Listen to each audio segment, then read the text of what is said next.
My soul faints with longing for your salvation, but I have put my hope in your word. My eyes fail looking for your promise. I say, when will you come to me? When will you comfort me? Excuse me. Though I am like a wineskin in the smoke, I do not forget your decrees. How long must your servant wait? When will you punish my persecutors? The arrogant dig pitfalls for me, contrary to your law. All your commands are trustworthy. Help me, for men persecute me without cause.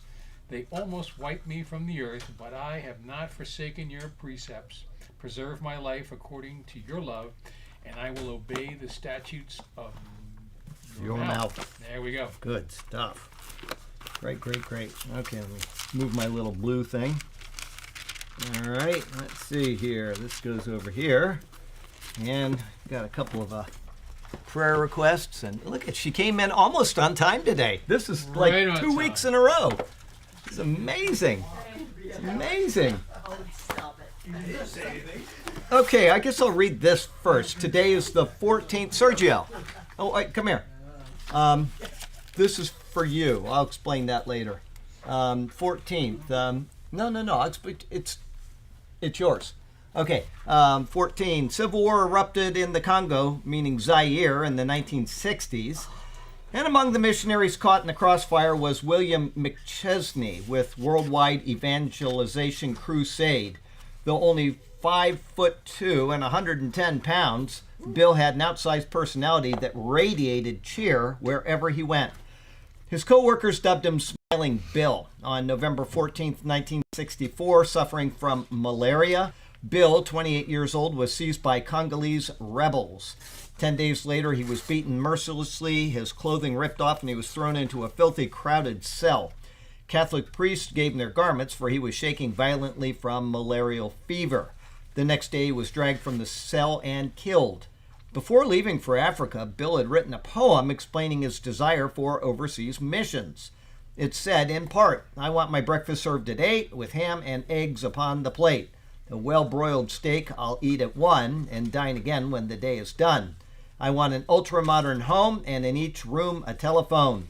Soft carpets, too, upon the floors and pretty drapes to grace the doors. I want my wardrobe, too, to be of neatest, finest quality.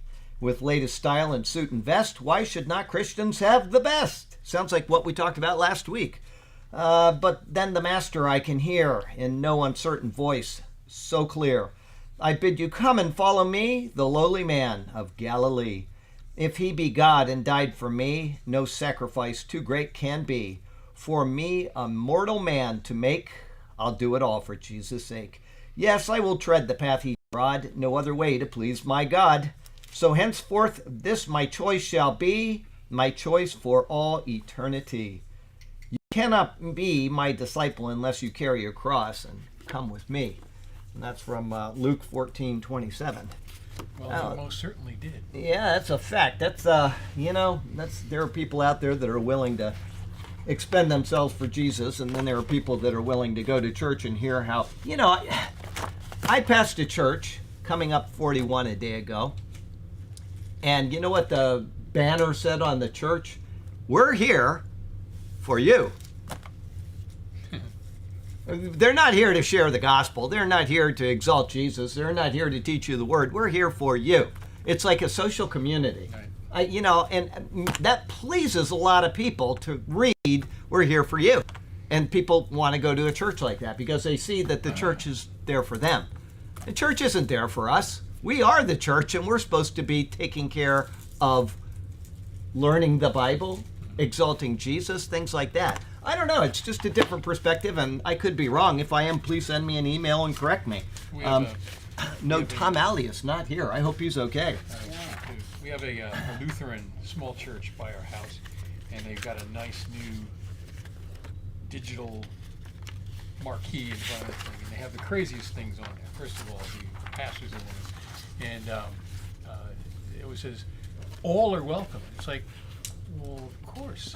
Wouldn't that be the case? It's like, why do you have to, broadcast that? It's Yeah. like, I thought everyone would be welcome to the church. It's like, but anyhow, it's crazy.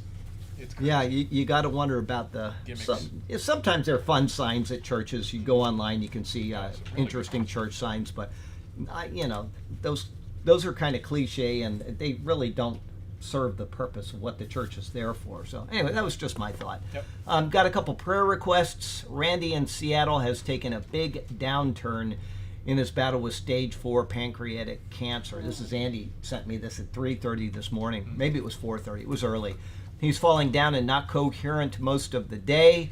He's hospitalized and now they sent him home. They will see the doctor today to see if he will be taken off chemo. He and his wife Deb do know the Lord. Next one is Tara's brother Stuart is going on a work trip to India from 16 through 26 November. She's asking for prayer for him. He's worried about going, and he's not saved. So I would put the salvation prayer first, but India is not it's probably his first time traveling there, and he's a bit worried, but India is not a place where I would be concerned about going to. As a matter of fact, I'd love to go to India. If I had time, there are places I would fly all over the world to see. Unless you have to drive. Oh, no, I They're just, insane you over go to there. India and you get one of those little, what do they call them in India? It's just a little, little taxis that are 3-wheel, and you get in. You can get anywhere around the country, but there are so many places I would love to go visit. I mean, there's so many. I think all the time about how much I love the Philippines, and I would love to go. And I'll never go to any of these places ever again. This is where I am, and I'm going to be here. Yeah.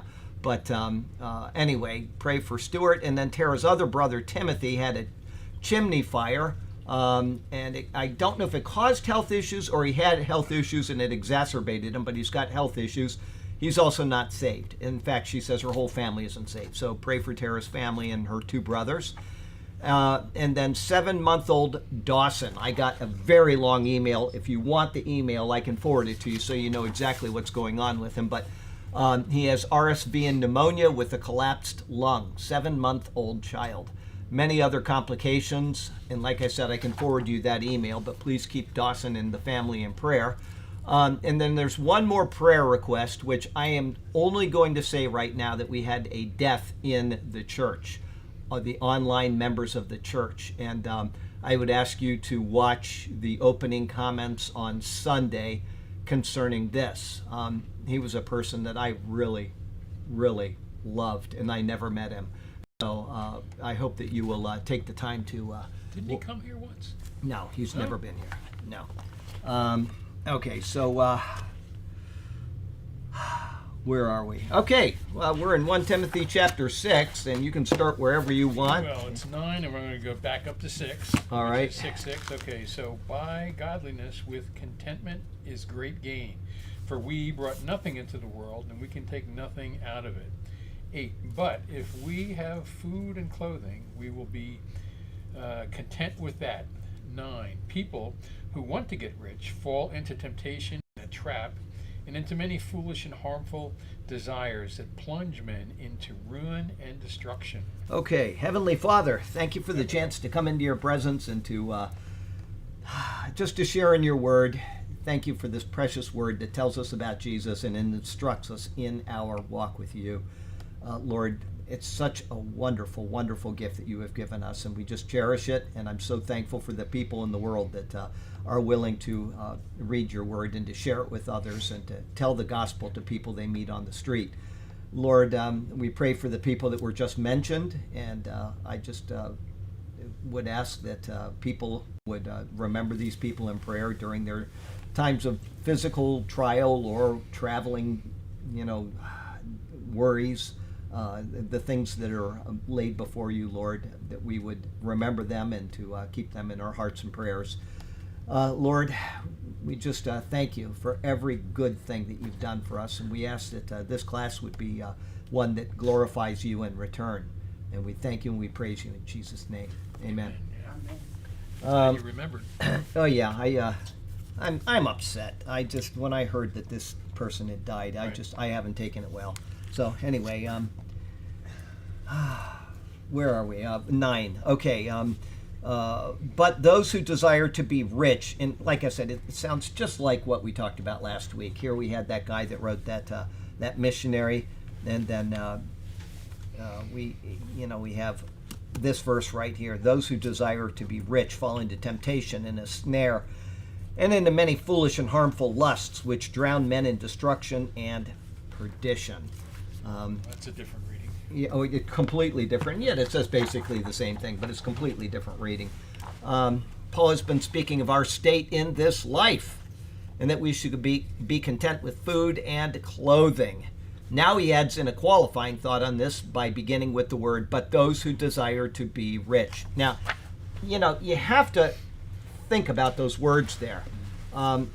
He has to be speaking about believers. I'm just doing this off the top of my head, and I didn't prepare for it, so I could be wrong, but I don't think he's speaking about everybody. And the reason why is because what would the world do without Jesus? What would be the point of existence other than getting rich, right? I mean, there's no other point in this world without Jesus. You might as well just enjoy every single bit of however long your life is, get rich, and just have fun all the time, go on vacations constantly, eat anything you want, whatever, because it's going to end. So that's why, those who want to be rich, the opposite is the believer. Why would a believer want to get rich? And I'm talking about make that his prime goal in life. Is that eat, drink, and be merry? Yeah, first, right? Eat, drink, and be merry. I mean, exactly. That's for tomorrow we die. Yeah, I mean, what is the point beyond this life if, in fact, that's all there is? And they end up being soulless. Yeah, well, yeah, there's nothing left. And so, it's just like you go from the old, it's cliche, and I hate saying cliches, but it's true. From the goo to the zoo to you via the zoo. Okay, so you're a bug, you're going to die, and that's it. What is the point in not enjoying your life? Okay, but with Jesus, it's just the opposite. Why would you want to make the main focus of your life getting rich? Okay, now I understand it. It's nice to have a lot of money. It's nice to have a nice house or a nice car. Those are things that, if the Lord blesses you with them, that's great. But if that is your main focus in life, Paul explains here. He says, now he adds in a qualifying thought to those who want to be rich. He does not say here, nor does he ever say, that it is wrong to be rich. It is the desire, not the possession, which is being noted. When one has a desire for wealth that consumes a person beyond their desiring for honoring God, then things are upturned. And that's why I said it's, the desire. If you desire this above everything else, then I know a couple of people that are very rich. I met one of them, extremely wealthy. And he wore blue jeans and a flannel shirt the day I met him. And he was just as normal as anybody that you would ever talk to, and yet he's a Christian. So, and he just very, very normal person. I know other people that are very wealthy, and they do things for the Lord out of their hearts and without any showing, without any trumpet blowing before them, and other than maybe the car that they drive, you wouldn't know that they had any money at all. Okay. And so that is the type of person that you would say that person understands his priorities. He's got a lot of money, but he also, loves the Lord first and foremost. But when you are a person, it doesn't matter if you're poor or rich, if all you're desiring is to be rich or to make a lot of money, once again, things are upturned. The schools of asceticism took the opposite view. If you know what asceticism is, it's to renounce all worldly wealth.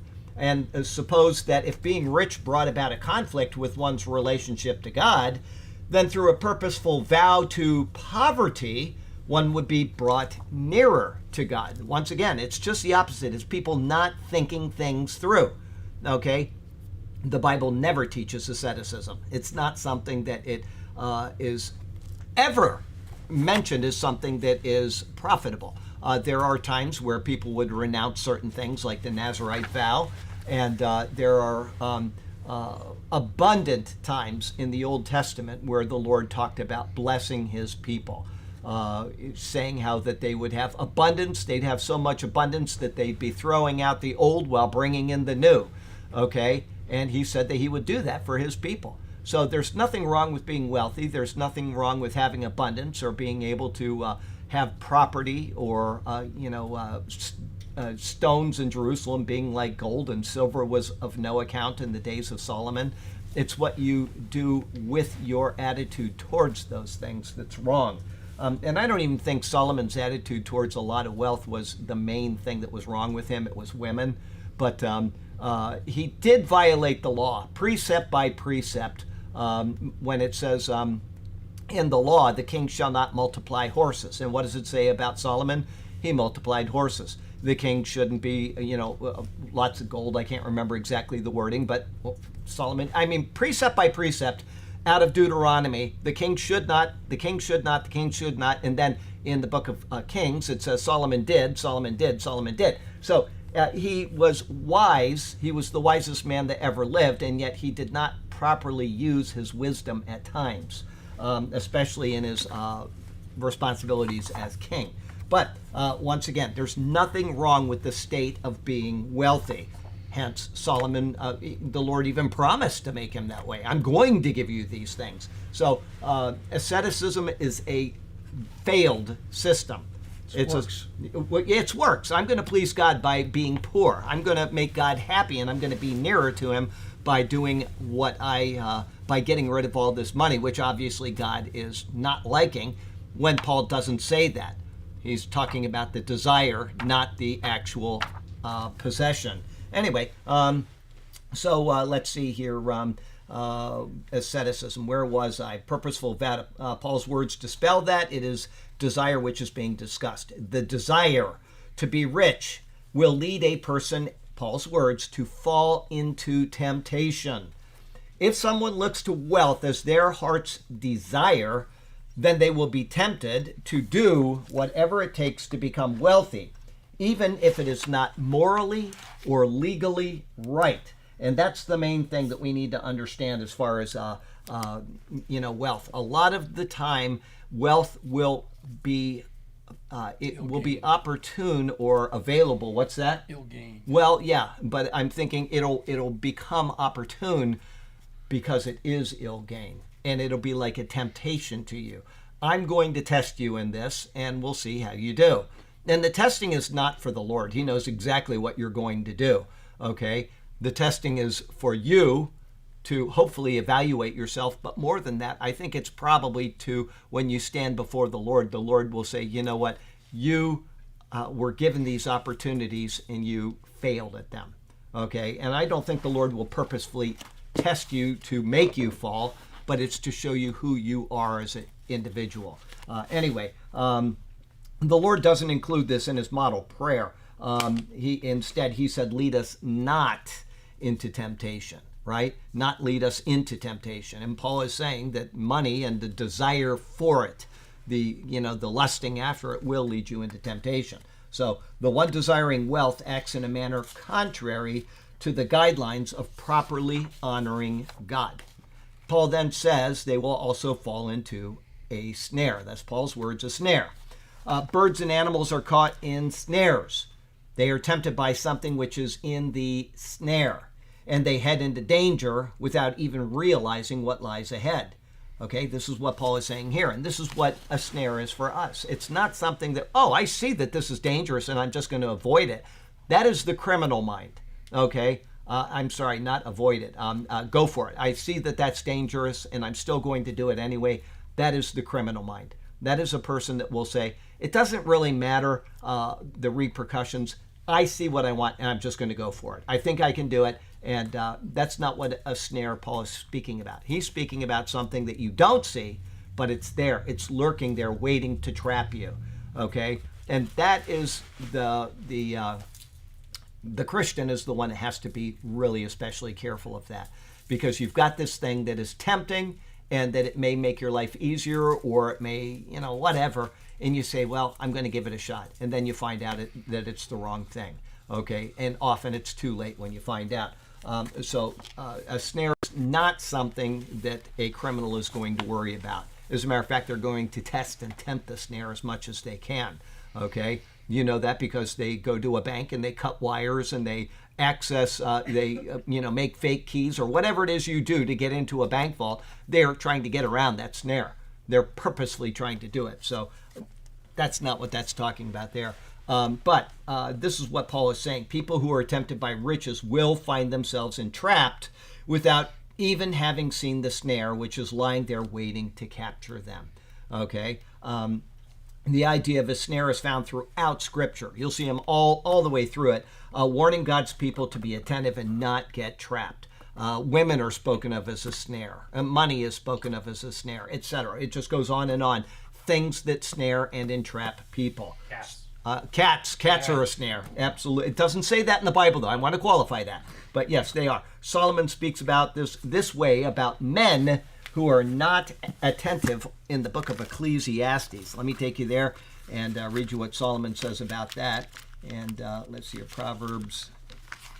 Come on, here we go. And then we've got Ecclesiastes 6, 7, 8. And then I'm going to take you to Ecclesiastes 9. And one more page, 9 verse 12. It says, "But man also does not know his time. Like fish taken in a cruel net, like birds caught in a snare, so the sons of men are snared in an evil time when it falls suddenly upon them." Okay, so Solomon speaks about snares, and there are lots of other times that the Bible speaks about snares. Paul next continues with the thought that such people fall, his words, into many foolish and harmful lusts. Okay, he specifically opened speaking about getting rich. Okay, and so that will cause people to fall into foolish and harmful lusts. Okay, these are the things that a desire for wealth and often the attainment of wealth produce in the human heart.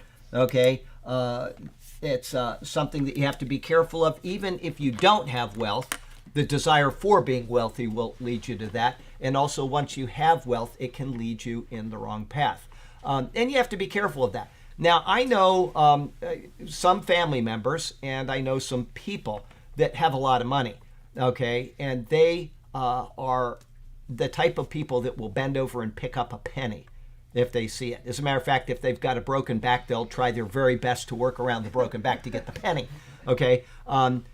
You go to the store, and they will be absolutely frugal in what they buy, okay? And that doesn't mean that they are especially geared towards money, because I know these same people, both family members and outside of the family, they give away a lot. They actually give away a lot, but they just don't want it for themselves. And, it almost becomes a point of, I've seen this, where it becomes a point of, I'm going to deny myself something that I want purposefully for whatever reason it is.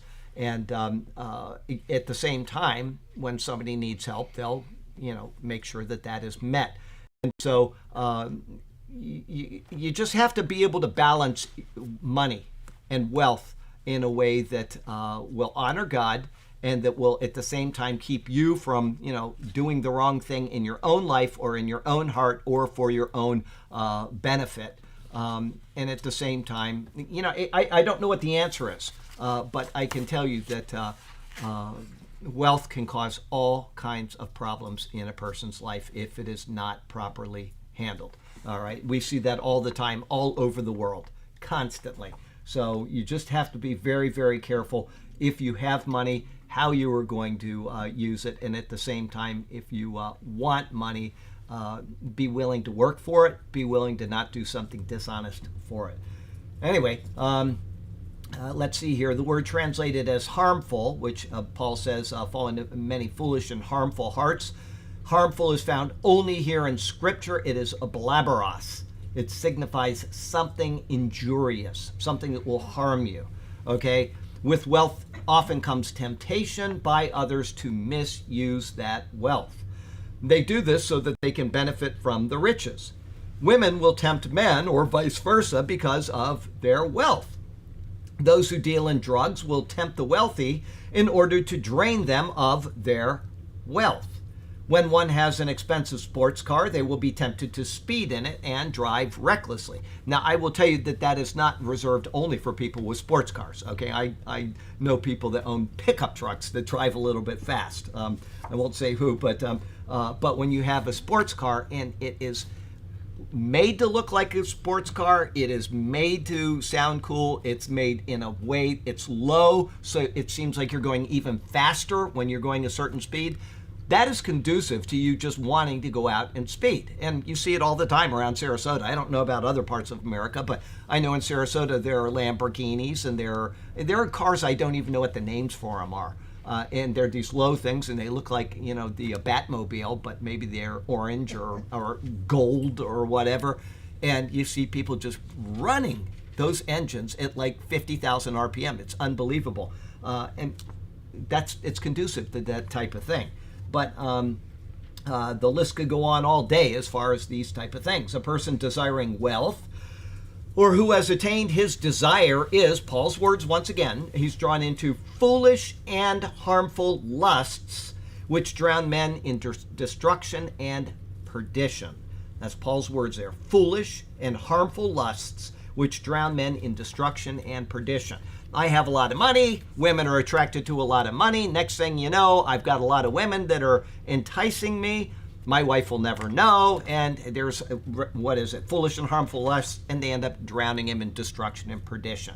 Okay? That's just one of 1,000 examples of what can happen when you're wealthy. You know, you got a lot of money, and somebody comes up and they says, hey, you know, let's do this, and there's no end to it. So you need to be judicious in your thinking about how you are going to handle your wealth, or if you want to be rich. You know, I remember when I was in high school, I don't remember who it was, but there was somebody that they said, he has promised he's going to be a millionaire before he's 30, okay? And that was his goal in life.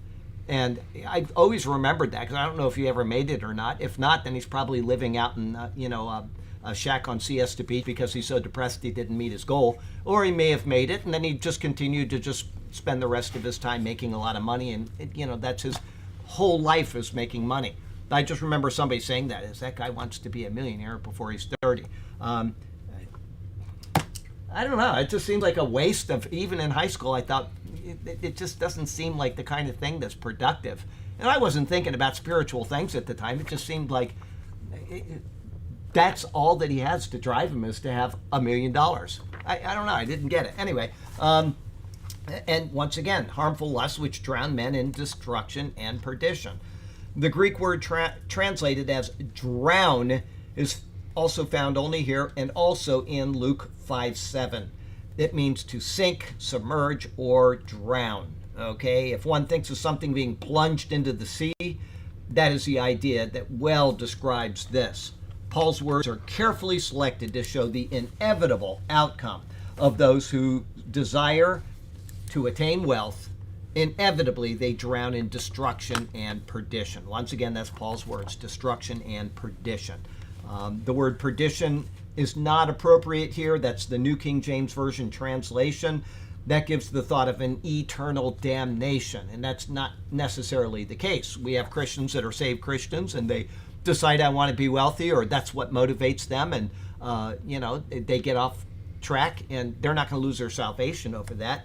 But it says the idea is that the person who has his priority on riches will normally end up ruining himself, his wealth, and the things that he touches, such as family and friendships. Okay, I can't tell you how many people. I was thinking of this today. Somebody I saw that I talked to, haven't seen in a little while, and he's come to my house for marriage counseling. And I say the same thing to every single, I probably brought this up before, but I say the same thing to everybody that comes to me for marriage counseling. And I determined today, I said, from now on out, I'm going to start with this, and I'm going to say, if that doesn't interest you, let's just stop this right now. Because I say the same thing to every single couple or individual. I say, unless you are willing to go to church and put the Lord first, I can't help you. Okay? And I don't do that. I've never done that before. I've always said, this is what you need to do. You need to put the Lord first. You need to go to church, and you need to worship together as a couple. You need to be responsible in that respect. Okay? And then I talk to them about, the issues that they're arguing over. And this has happened a million times. It just came to mind because this one person I saw today. Okay? And obviously he didn't do what I recommended. And so I've decided that I'm not going to take that approach anymore, where I give them a global perspective of the problems that they're suffering through and how to correct it. I'm not going to do that anymore. I'm going to say my first proposition to you, I will talk to you about marriage, but the first thing I want to say to you is that if you are not willing to put the Lord first in your marriage, we need to stop this conversation right now because it's not going to be productive. I've never had anybody, and I've had dozens and dozens of people that have come to me for matters. Some are marriage related, others are boyfriend or girlfriend related, but I have never had a person that was not willing to start putting the Lord first in their life get the issue resolved. They've ignored my chief advice and it hasn't worked out. And so I'm wasting my time and I'm also wasting their time because if they're not willing to take the one step that I say is going to help them, then their time is being wasted as well. And so I don't know what got, they get misdirected. Family and friendships. That's what family and friendships. The Lord has to be first. He has to be first. Now, there are marriage counselors that may help marriages that are not Christian oriented. And if you're not going to put the Lord first, then go to one of them. Don't come to me because my responsibility is first to the Lord. Okay? My responsibility is to get you in a right relationship with the Lord. And it's always my prime area of talk to them. And if they come 3 times, I tell them the same thing each time. Have you decided to put the Lord first? Have you found a church to go to? I never invite them here because, that would be to me presumptuous. I'm not here to invite you to the church that I preach at. I'm here to help you with your marriage. You put the Lord first, find a church to go to and go. And if they're not willing to do that, then I ought to know better by now, but I keep counseling them. And after 3 or 4 times, they say, okay, we think we've got it, and it never works out. So that'll be my answer from now on out. If you are not willing to take this one step that I recommend, go find somebody else to get your counseling from, because it's not going to work. And I can assure you of that right now. It has never worked before, and I'm not one to hedge the bets and eventually find the one that will, okay? It's not going to work. And this is because people instead put wealth first. They put their own, happiness first, okay? Your happiness in a marriage is irrelevant sometimes, okay? Sometimes you have to have other things that are more important, all right? When my wife has cancer, that has to be more important than my happiness, all right?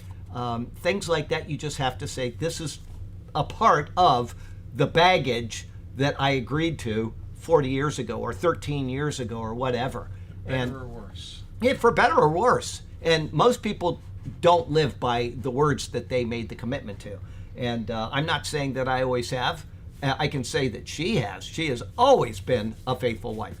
Always. In every way, in every respect. I had somebody, I won't say who, but somebody tell me that sometimes my wife, even when she's really mad at me, still makes me dinner. And she'll put it down and kind of put it down and walk away. And I said, I've gotten that many times, but I still have dinner. She's always been faithful to give me dinner. Okay, she's made that commitment, and even when she's just very upset at me and I don't get a word from her, which I hate more than if I didn't get dinner, the quiet I can't stand, but that's okay. You learn to... She's laughing. I know she is, because she knows I hate it, and then she hates what I do. I'm type A personality. What do they do? You blow up, and then it's over. And 5 seconds later, you're like, everything is okay. And a person that is not that type of personality doesn't understand that. Instead, they hold it in and they gnaw on it for a week and a half. And so I hate that, and so we have to live through that. The real problem is 2 type A personalities, because when one blows up and the other blows up, that's when you start having, fist fights and police officers and stuff like that. So you want to gauge the people you are thinking about marrying and then marry one that is not the same type as you. Okay. Anyway, to get the sense of what it's relaying, all that one needs to do. What Paul is speaking about in this verse, and we talked about this in detail last week, all that one needs to do is think on the many televangelists whose priority is helping others. Money. It's not helping others. It's not sharing the gospel. I've watched people, I used to just turn on Christian TV and let it run when I wasn't doing something else, when I was a young Christian, and I'd turn on whatever was on. I didn't care, and I wasn't interested in watching it, but I'd listen. And, people like Benny Hinn would come on, or Kenneth Copeland. Never did I hear them give the gospel. They just stand there and say nonsense to people. And it always revolved around money. Always. And I think, people have no discernment in this world. The bakers never did that. Oh, yeah. No. Yeah, and Tammy Faye and what's his name? Jim and Tammy Faye Baker. Yeah, they were very sincere people, right? Yeah. Anyway, that's all they think about. That's all they talk about is money. And their lives, people would follow them around with cameras, and you'd see they've got expensive cars. They've got people protecting them. They've got airplanes. They've got, all this stuff. That's all that consumes them. They couldn't care about the Lord, and they could not care about your relationship with the Lord. All they care about is making up something so that they can continue to get richer. All right? How often do those type of people end up shamed, penniless, or imprisoned, like Jim Baker, right? Yeah, Tammy Baker, and it just shameful, their conduct in front of people. But that is what they do, and that's where they are in the presence of the Lord, is trying to manipulate people into making them wealthy. Anyway, they may be saved. I have no idea what the state of those people are. That's not my decision. I can see that there's no fruit in their lives, but that's not my decision if they were saved at some point in their life or not. They may be saved. I have no idea, but they got misdirected by wealth, and they suffered the consequences of their failing. They probably realized at some point, hey, I've got a gift where people like to listen to me, and I can use that to benefit from what I do. And all of a sudden, and maybe it started out, harmless. I don't know. But all of a sudden they realize I'm getting a lot of money, and I can get more, and I can get more. And it's a nonstop thing. I don't know. I mean, that's just a speculation there. I have no idea how these people get into the positions they're in.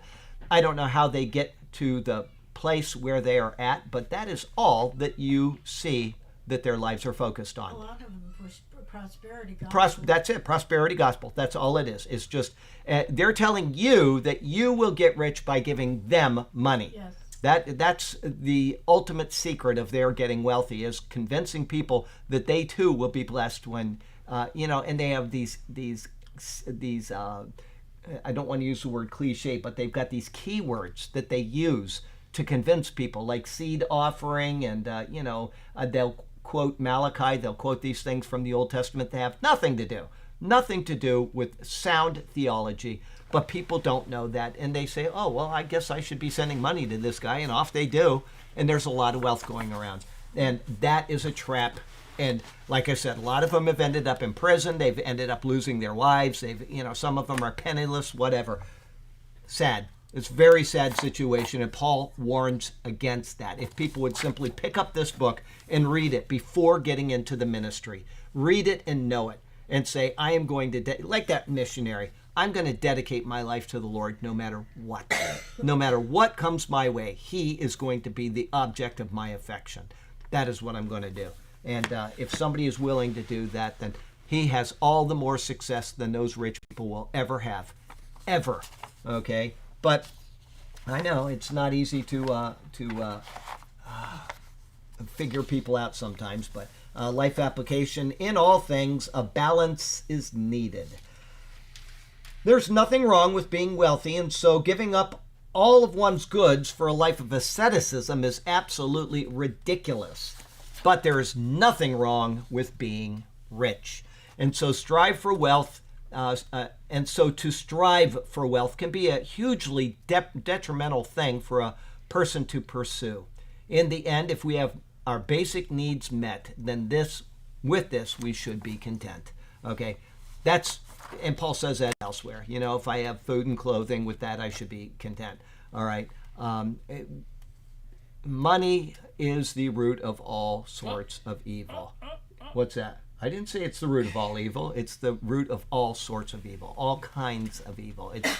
It's the thing that can make your life go completely off base. Okay? But there are people that get rich and it just happens. It wasn't like they were trying to do it. They just, the guy on The Jerk, he invented something for glasses and he didn't mean to do it. And somebody started sending him money.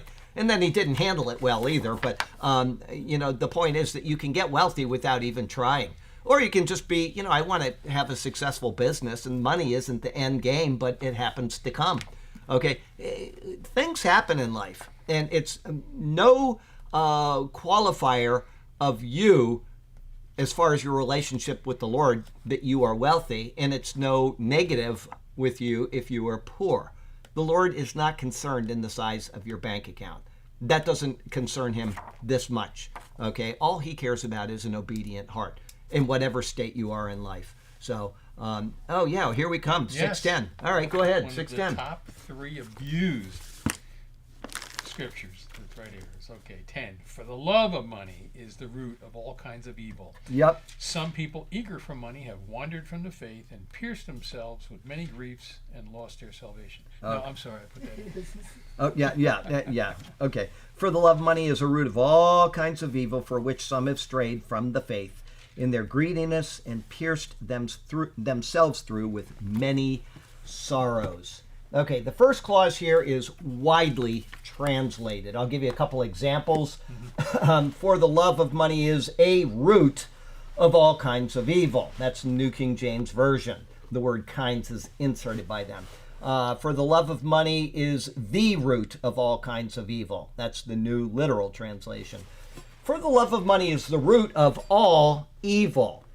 That's the King James Version, and that is wrong on the surface. Totally. You don't need to go any further. The King James Version is not a great translation, okay? But, and I say that because that's just one of about 10 billion errors that they have. It's not a well thought through translation. It is a beautiful translation, I'll admit that. When you listen to the Psalms as read from the King James Version, I can't think of anything more inspiring. But if it's wrong, it's wrong. Let's see here. But the root of all these evils is the love of money. That's the Aramaic Bible. And then from Young's literal translation, for a root of all the evils is the love of money. Okay, the Greek reads, root indeed of all the evils. There's no article in front of the word root. But Charles Ellicott says that by not including it, one is watering down the intent. Okay, I read things like that, and I did a translation from Matthew 5 today. Actually, I did about 7 of them. I try to get ahead sometimes.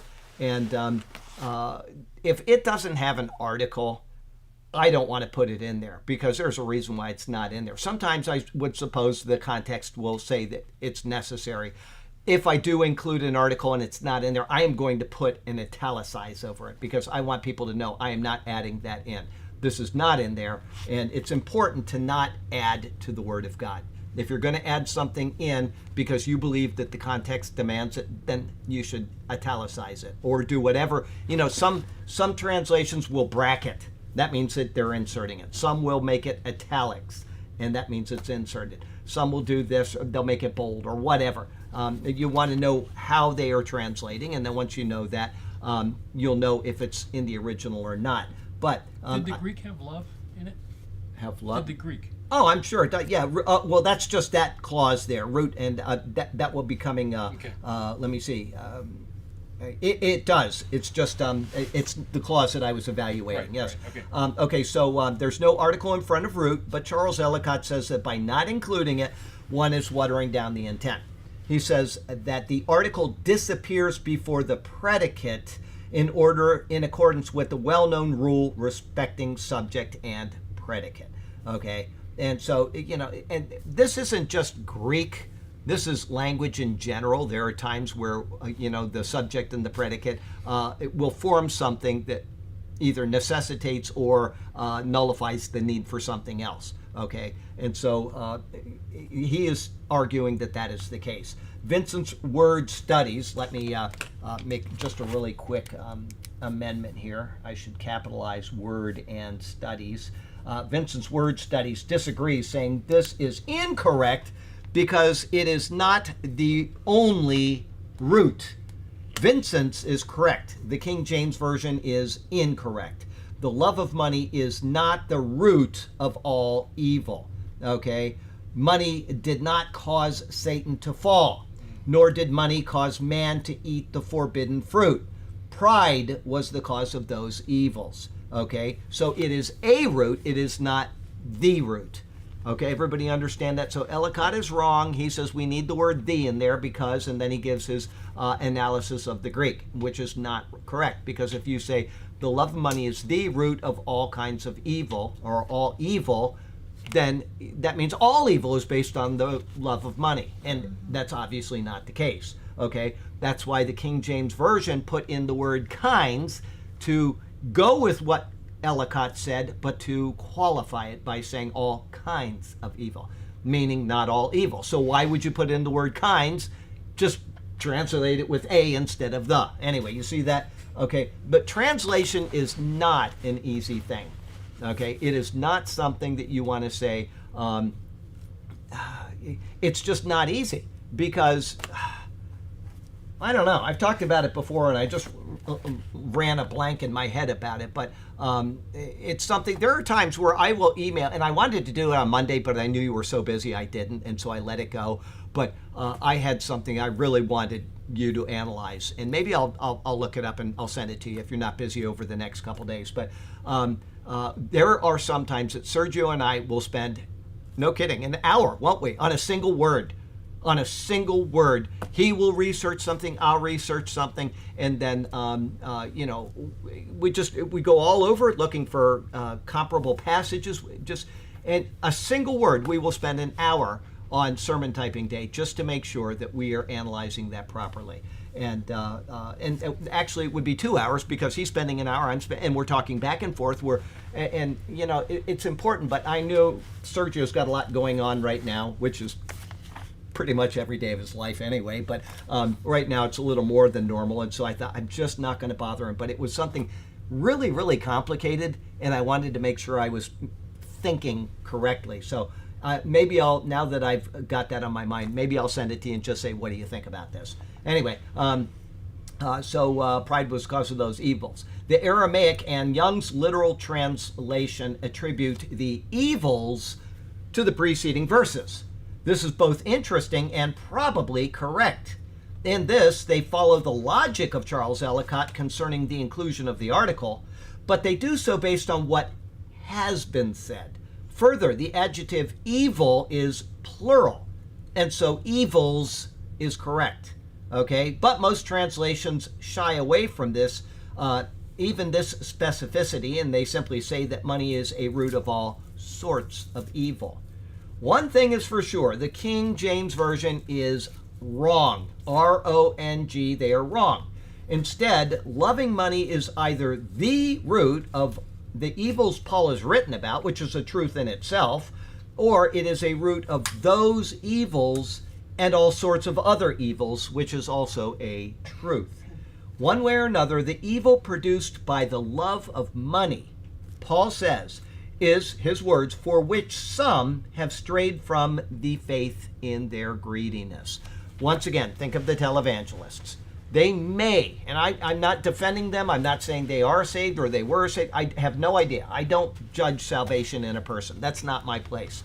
Okay, they may have been saved. They may have started out well in the ministry, and off they go on a tangent because they start making a lot of money or they get fame. Like I said, I had a pastor that I absolutely loved, and he was a very nice guy, and he was an excellent orator. He was one of the best speakers that I've ever heard to this day. He was absolutely marvelous in his presentation of the word. Okay, and unfortunately, I think that was his downfall. He spoke so well that it started to lift him up. Okay, I could be wrong on that. I don't know what happened to make him get misdirected, but I would assume that he was such a great speaker that people almost fawned over him. And so it can be money, it can be wealth, it can be speaking well, it can be anything. There are all kinds of temptations that come in the world and that seduce you away from sticking to the word and conducting your life in accord with the word. There are all kinds of things that can do it. Anyway, they've strayed from the wealth in their greediness. Well, in his case, maybe he strayed away from the faith because of his self-confidence. I don't know. I have no idea. But feel so bad about it, Anyway, it is not the love of money for which these have strayed, but for the money itself. Okay, this is not an error, but an explanation. It is the love of money which then takes the opportunity to attain the money that is desired. In this, these people, Paul says, have strayed from the faith. The idea is that we can only direct our eyes and our affections to one thing at a time. That's why that verse is on the wall and not another verse, is because if you have your eyes on Jesus, you're not looking at anything else. If you take your eyes off of Jesus and you are looking at something else, you can only focus on one thing at a time. And that goes with your spiritual eyes as well as your physical eyes. Okay? If you are spiritually looking at something else, then you're not looking at Jesus. Okay? Let us fix our eyes on Jesus. Okay? And I have to remind myself, I'm not trying to sit here and talk down to you and say that, you need to do this, blah. I need to do this. I need to do this every day of my life. I get misdirected. She knows that. She'll tell you that right away. I get misdirected all the time. And when I do, I have to remind myself that I need to get back and think about Jesus. I need to focus my spiritual eyes on Jesus. There's 10 billion things in the world that pull you away from what you should be doing and what you should be thinking. Okay, so that's not me talking down to people. That's me acknowledging that it's a truth in my life as much as yours. Okay, so this is what Paul is saying. Instead of looking, the idea is that we can only direct our eyes and affections to one thing at a time. If we are looking west, we are not looking east. Okay, that's just the truth. I'm looking west right now. I'm certainly not looking east. Okay, this is what Paul is saying. Instead of looking to the glory of God, they are looking at earthly gain. They have left their first love and have gone after a harlot. And this is the result of Paul's words, their greediness. They may not have been greedy at the beginning. They may not have started out that way, but eventually it sinks into you. Okay? And if you allow it to sink into you and you lose your priorities, then that is what will happen. So, once again, I don't know if these people were ever saved or if they were saved when they were young and they said, I want to serve in the ministry, and they got misdirected. But when that becomes your priority, it is a problem. And the Lord knows it, and He's judging every single thing that we do. The heart attitude is misdirected, and they are not hungry for the Lord anymore. They've lost that desire, and they've gone in something. And I have to tell you, I think this a lot as well. My thing, and everybody here knows that, it's no secret that I love the Word of God. I absolutely cherish it. I want the Bible, when I translate it, to be translated as literally as possible. But there are times, now I will say this, when you translate something in the Greek or in the Hebrew, there are times where it makes no sense to translate it absolutely literally, because then it makes no sense at all. It would be like reading a manual for fixing a airplane or something. You wouldn't even know what it's saying. But you want the intent at the same time as literal as possible. That's what I want. Okay, and so that's where my desire is to present the Word, to study the Word, to know the Word. And there are times where I actually have to stop and say, Lord, am I doing this because of the Word itself or because of Jesus, who is the subject of the Word?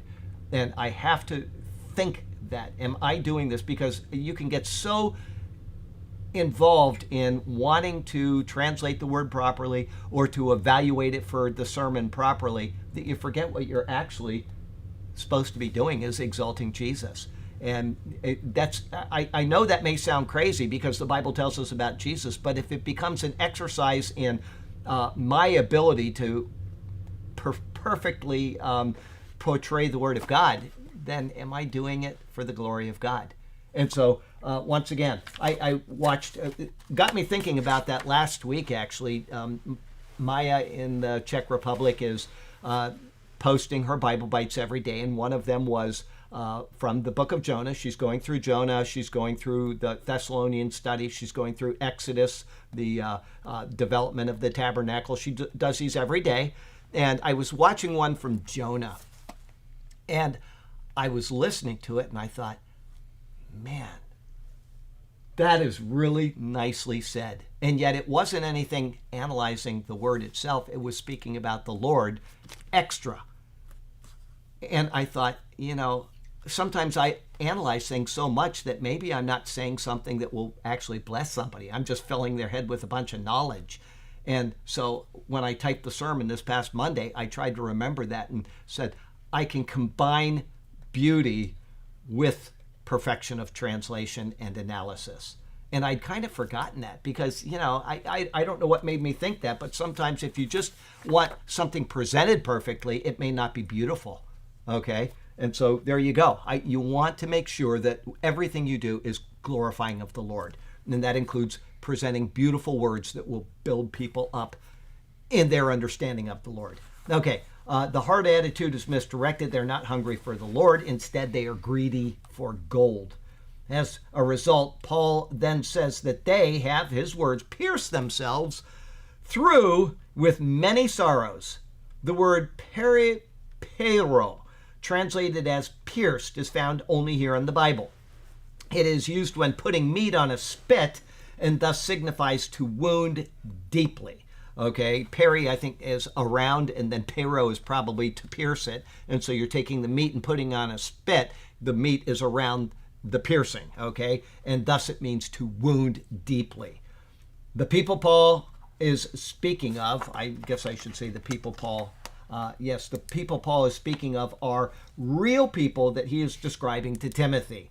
However, his words describe any believer who has gone down this sad path. Now remember, Paul is writing this at the inception of the church. The church was not an old entity. All right, we had the apostles, Peter, he's going for some time. Paul gets pulled into the ministry with Barnabas. They go sailing around and they evangelize people. But there was not like this big established church that we have today where you can turn on the TV and you can watch church in any country, and you get the idea of church all the time in our world today. A church over there would not even know that a church over there exists, right? They're in a different country, and you might have some local churches, but in other words, you've got these individual entities, and yet at this early time, when churches were not this big thing, where I'm aware of pastors in California, I'm aware of pastors in false churches up in, we'll say, Wisconsin. You're aware of all this. You know what's going on. You can read about it in the news. They weren't. And yet, at this early time in the church, there are people already lusting after money. That has become their priority. When it should be, there's a church and they're speaking about Jesus, you would think that this wouldn't be a problem. And yet somebody comes up to a church either willfully or realizing that he can profit and gets misdirected. Either way, they become people that are leaning on others at this early date in the church. Now, how can that be? And now imagine that. Imagine that in today's world where you can literally go online or on Christian TV. If you can get yourself into one of those placements on Christian TV, which are probably, $30,000 an hour to, I don't know what it costs to be on Christian TV, but it can't be cheap. Okay, and you decide, I'm going to do a 30-minute program every week, and all of a sudden you're getting millions of dollars. How easily your life could get misdirected. I don't know. I mean, if there was temptation with little churches spattered around the Roman Empire, how easy is it today in this world for sharks to get in there and to do this? Anyway, real people. He's describing these things, and these people have already gone down the sad path. In pursuing money, there is found to be a nagging conscience of the wrong which is being pursued, and in the judgment for that wrong which lies ahead as well. Okay, now that is something that if a person truly has a conscience, not one of these sharks that just goes in and says, I'm going to get in the ministry because I can make millions of dollars. But the person that really started out right and he's gotten off track, he's always got that in his mind. He's always got in his mind, I will be judged for what I'm doing someday. And you would hope that that conscience would turn and change. Okay. Anyway, some people, this is not always the case though. Some people think of the perverse think of the perverse televangelists when I read this. They have completely seared their consciences to the point where they can no longer consider this. All they can think about is the next dollar that comes in, the next airplane they can buy, whatever, the next house they can build. Therefore, what Paul is probably referring to is the future judgment which lies ahead of them. He is saying that it is an accomplished fact. They think they have great gain, but in their judgment, there is to be only great loss. Our lives are so short. I love to say this. I know you've heard this a million times, but I was in high school yesterday. And I think a lot of you feel that way. I was young, and now I'm 60 years old. My mom is, I remember when she was young and we were little children, and now I look at mom and she's older than me. I'm obviously she still is. I don't know how that happened, but anyway, you think of how short life is. And eternity is forever and forever and forever. Why would you sacrifice forever for today? Whatever. It is what it is, and we're so perverse in our thinking in this world that, if you don't believe in God, that's one thing, and if you aren't sure, you should probably find out. If you're one of the people that's, I'm curious about it, but life is so short, and there's no guarantee of tomorrow. There's no guarantee that every one of us won't be dead tomorrow, or that any one of us won't be dead tomorrow. Hideko knows. When I heard of the person that died a couple nights ago, I got an email and said this person has died. I broke down and I cried for about 3 hours. I could not believe it. I was so sad at what had happened. It just, because his life is just beginning, and it just affected me. And we all have to evaluate our lives now, and thank God this young man followed Jesus. That's all I can say. He doesn't have to worry. We don't have to worry about where he is. We don't have to worry about I would get an email from this guy, and it was always prayers for somebody else. Always. And I don't want to give the context. I can't. Jim can give that on Sunday. But he was such a caring person about other people's salvation. And maybe that's why I never got the chance to meet him. I never got to meet the face behind the emails. Anyway, life is short. If your priority is money, you need to reevaluate it. You really need to reevaluate your life. Okay? Money is fun. You can buy all kinds of fun things with it. It's nice to have a nice house and food and all those kind of things, but man, it is temporary. That missionary that we talked about at the beginning gave up his life for Jesus. Life is temporary. Anyway, verse 6:11. But you, man of God, flee from all this and pursue righteousness, godliness, faith, love, endurance, and gentleness. But you, O man of God, flee these things and pursue righteousness, godliness, faith, love, patience, and gentleness. So we're pretty close on that one. Showing emotions when somebody dies, I will say this, we all handle things differently. And, sometimes I may not cry at all over somebody I loved a lot more than this guy. But it just affected me because of his age, the impact that he had on my own life. So you can't gauge sorrow by how somebody responds to a particular thing. I could have somebody much closer to him than me, and I wouldn't break down at all. I know where the person is. I know he had a good life. The life is over, and it's time to go on. So everything is different. But this was probably the toughest death I faced as a pastor. I don't know why, it just was. And I'm still trying to evaluate why, but it was very tough on me. 6:11. In verses 9 and 10, Paul relayed words to Timothy which concerned those people who followed after riches instead of pursuing Christ. His words spoke of some who had actually strayed from the faith at that early time in church history. In contrast to taking such a sad state and a painful path, he now addresses Timothy directly with the words, "But you, O man of God." Paul knew Timothy well enough that he could confidently call him a man of God. He had proven himself faithful, and he was a faithful servant of the Lord. However, Paul still says, but this shows us that Timothy was not above turning to such things as Paul had just mentioned. And I don't think any one of us are. We have to evaluate ourselves every single day. We have to make sure that our priorities are right, okay? And we have to do it often, all right? And that's one of the reasons why we take the Lord's Supper, okay? We're supposed to stop and we're supposed to think about the Lord. You know, all week long I've been busy, I've been doing this and I've been doing that, and I'm remembering Christ's death until he comes. I have to stop and actually think about that, because I'm not thinking about Christ's death until he comes all day, every day. But come Sunday, and it's a time for introspection. It's a time to just simply sit and think things through, your relationship with him and what you've done in his presence and all of those kind of things, right? Timothy was not above this, and Paul knew that, and Paul himself was not above it. Okay, he's counseling because he understands the human heart. Paul himself spoke of the inward desires which warred in him. He did that in 2 Corinthians 11. He also did it in Romans 7, but let me see what it says in 2 Corinthians 11, because I don't remember. Let's see here. If Burke was here, he would call it out.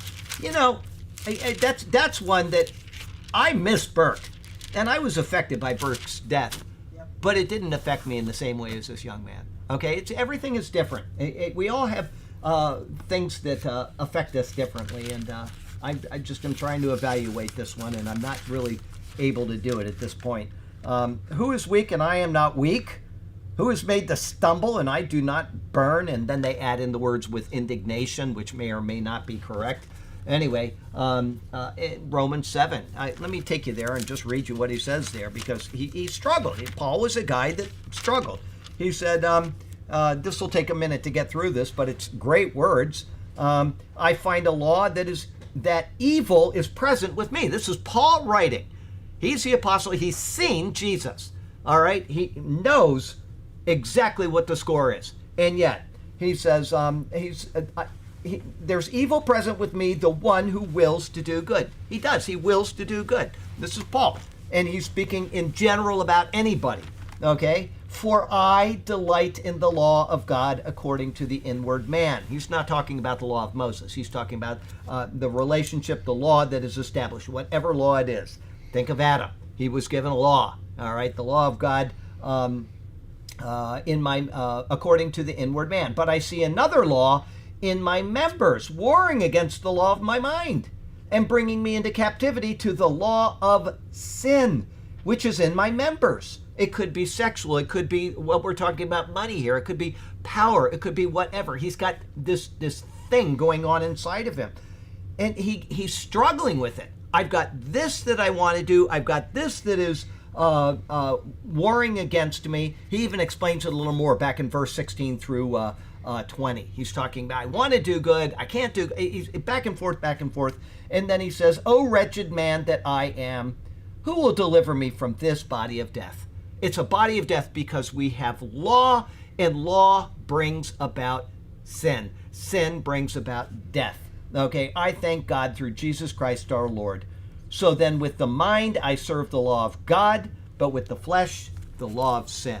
He's in this body. He is beyond himself, but he understands that Christ has redeemed him from it. I thank God for Jesus Christ my Lord.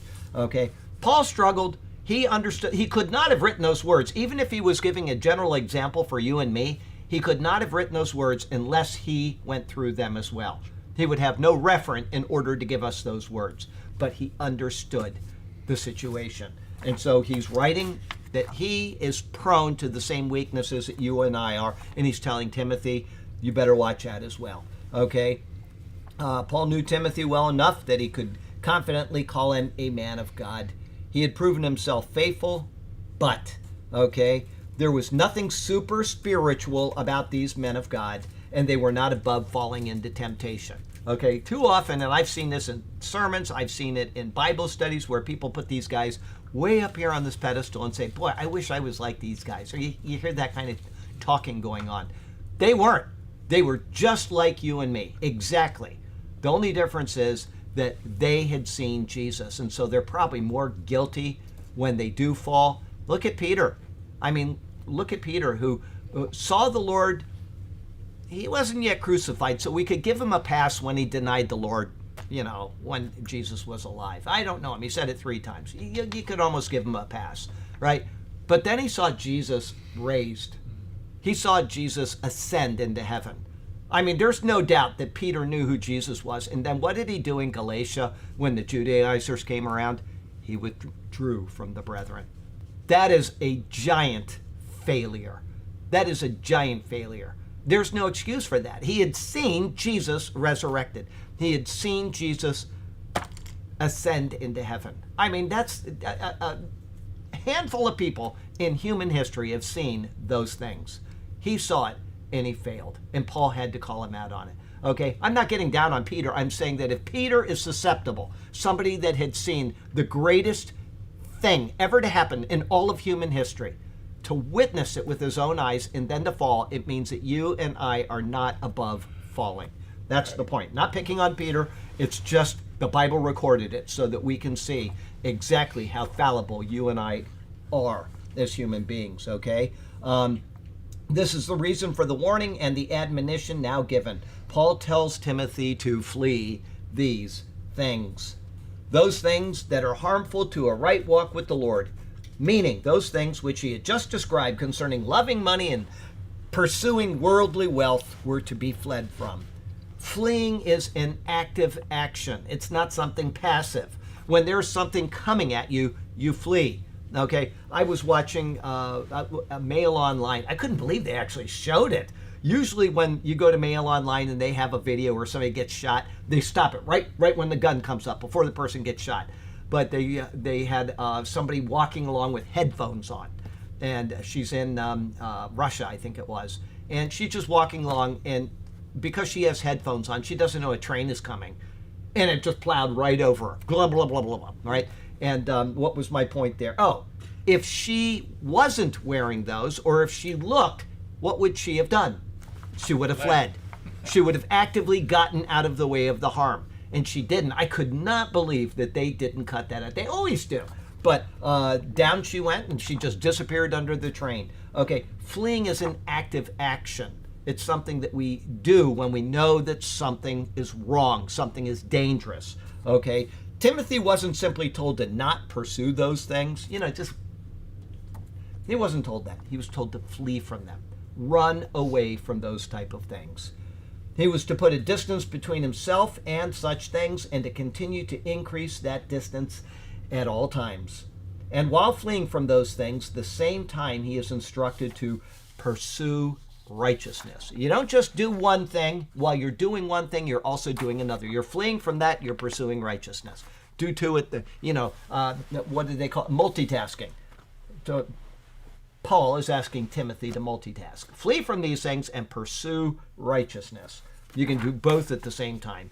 Timothy, and thus each of us, don't have to simply flee from unhealthy desires, but while doing so, we can pursue that which is proper at the same time. Multitasking. This same basic sentiment is found in Romans 12:21, where it says, "Do not be overcome by evil, but overcome evil with good." That's a hard one. Somebody comes up and smacks you in the face, and what do? You smack them back in the face.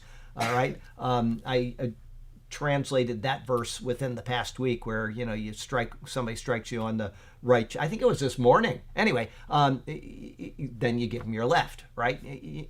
That's not easy to do. I know I said this a couple years ago, but probably some of you didn't hear it, and it's well worth hearing. Is this big guy?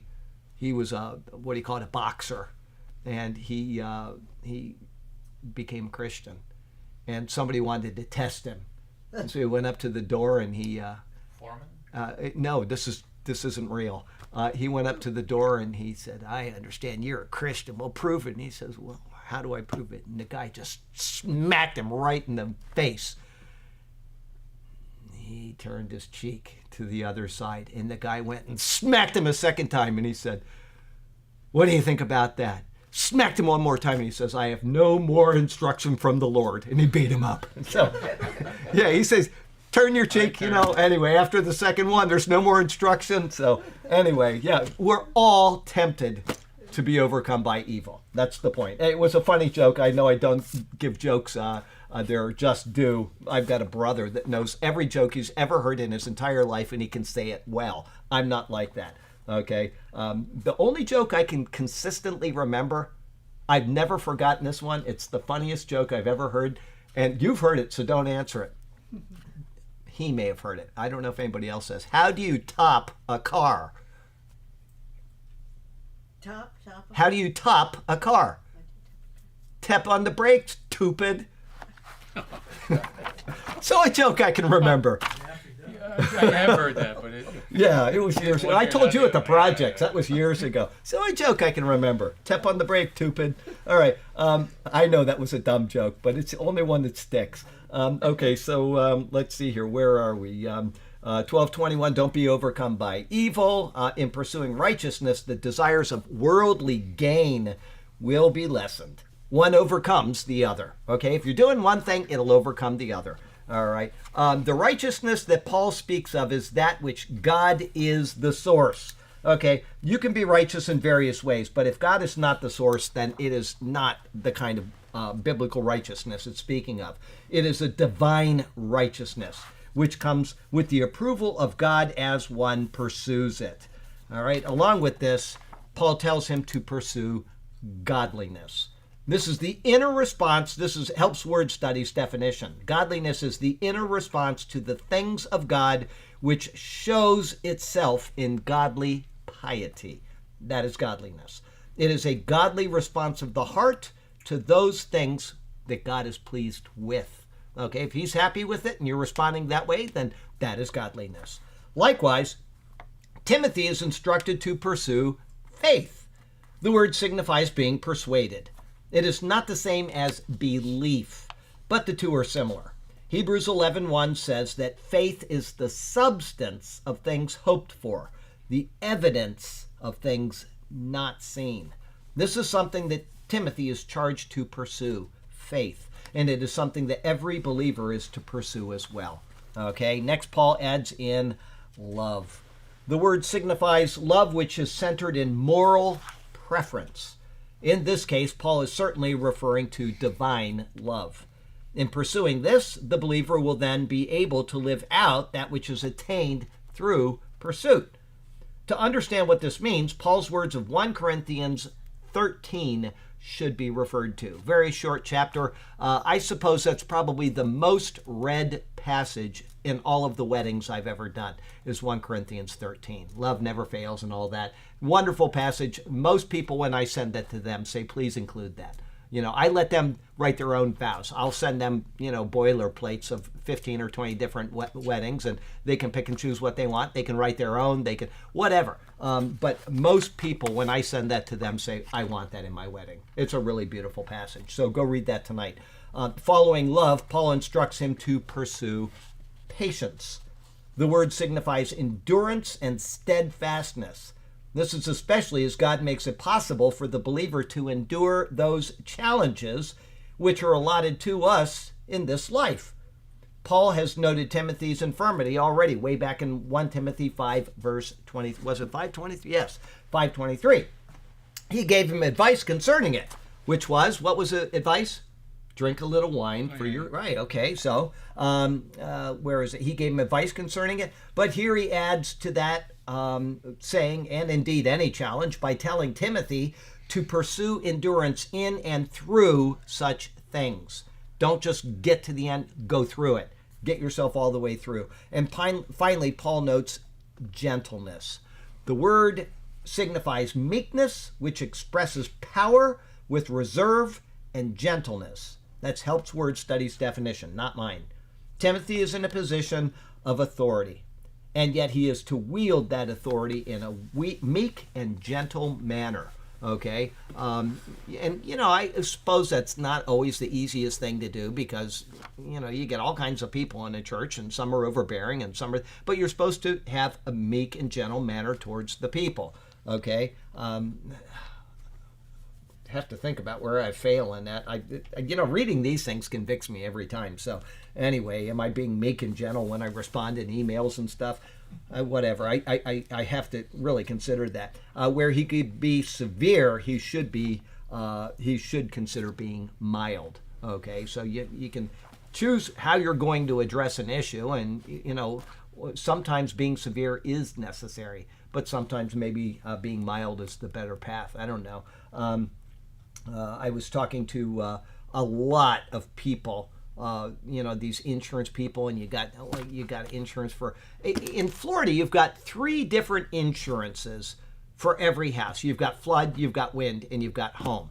Okay, and then you get a division within your insurance policy. You got your house, and then you've got the stuff in your house, and so you got to talk to like 400 different people to find out if they're going to pay anything. It's very, very complicated. They don't make it easy, do they? You were talking about that last week. It's very complicated. And, I did my very, very best to be polite to every single one of these people. And the main reason why is because I would ask them, when was your last day off? And they say, I haven't taken a day off in over 22 days now or something. I have worked from before sunrise to after sunset. These are people going out in the field.